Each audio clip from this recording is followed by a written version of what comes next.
Hey folks, David here. Now, as the title said, aliens, hippies. And you're all like, David, you've talked about aliens, demons, dragons, other things. Where are the hippies? Well, I'm going to tell you the truth behind hippies. This next story is called Hippies and Molemen, an Unholy Alliance. And I hope you enjoy it. And I would like to say a special thank you to my friends Bradley Cox and Lynn Harris. Y'all are hippies. Y'all are great, and I love you both.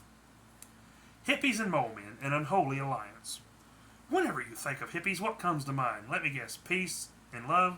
Maybe Woodstock and terrible music? Well, that's part of it.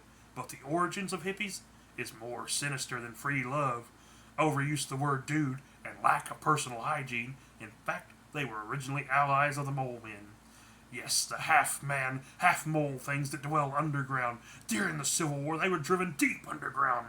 But after decades, they began trying to reclaim the world above. Sometime in the 40s was when it resurged. But the government got involved and shut them down. For the next few decades, they bided their time. All the while gathering allies. It started slowly. They started recruiting the homeless. Now, can you imagine how those first meetings went? Some poor bum wakes up and there's a 5-foot humanoid mole looking down on him. After the first few meetings, humans began flocking to caves and subways. Some even moved into the sewers. The mole men have always been around. They inhabit the deep tunnels and underground caves. It was during the gold rush in California the Americans first made contact with them. Well, in America, that is. They were nearly driven to extinction in Europe. That's the truth behind the Crusades. Also, it was also the objective behind many of the nasty little wars in history. People have always liked killing each other, but sometimes they went to war with some of the others that share our world. The Canadians once declared war on the Sasquatches. In the end, it was a joke. The Sasquatches humiliated them. They would capture them, strip them naked, coat them in honey, and whip them with switches. Only after taking them deep in the woods they would do that. But the war the French waged against the werewolves, now that was a war. But the mole men had spent decades amassing an army. Finally, after years of planning, they struck. Now the powers that be had a mole inside the mole men's army. Ironic, I know. But the mole worked for a secret department that doesn't officially exist. Now the year was 1969. The place of the uprising was Bethel, New York, but everyone knows the name of the event. Woodstock. Yes, the epicenter of hippies, drugs, and music. Now the mole men had a simple plan.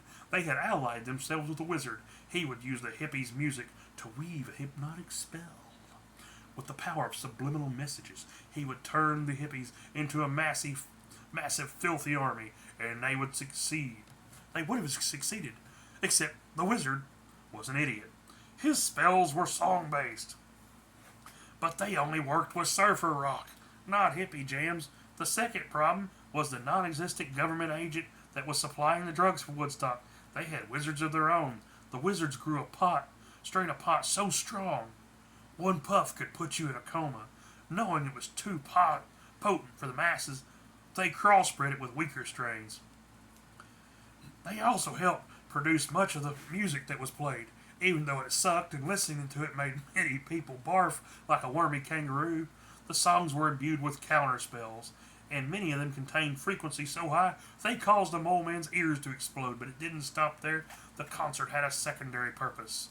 The noise not only killed or disoriented the mole men, it also covered the noise of the National Guard running a joint operation with the police and those other nameless government organizations. They had banded together and drove the mole men back into their ancient haunts.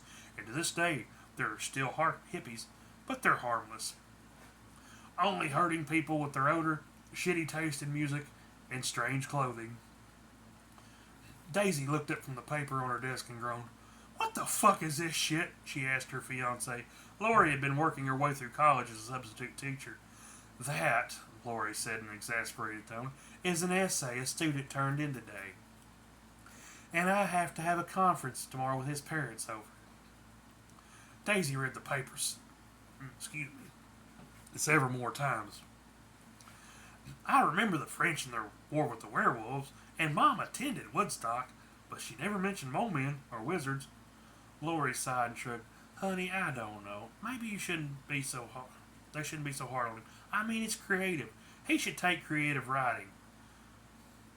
And Lori told his parents as much. But you told me to ask Grandpa about a historical event, the boy protested when his parents confronted him. And I hate hippie music. His father sighed and nodded. Okay, son, I'll deal with it. An hour later, he pulled in the parking lot of a small assisted living facility. It was a nice place.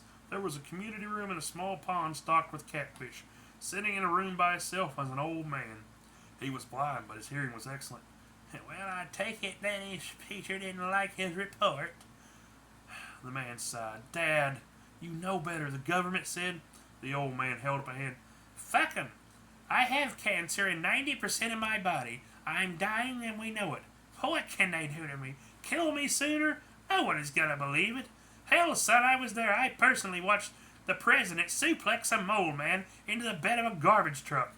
It was one of the greatest things ever.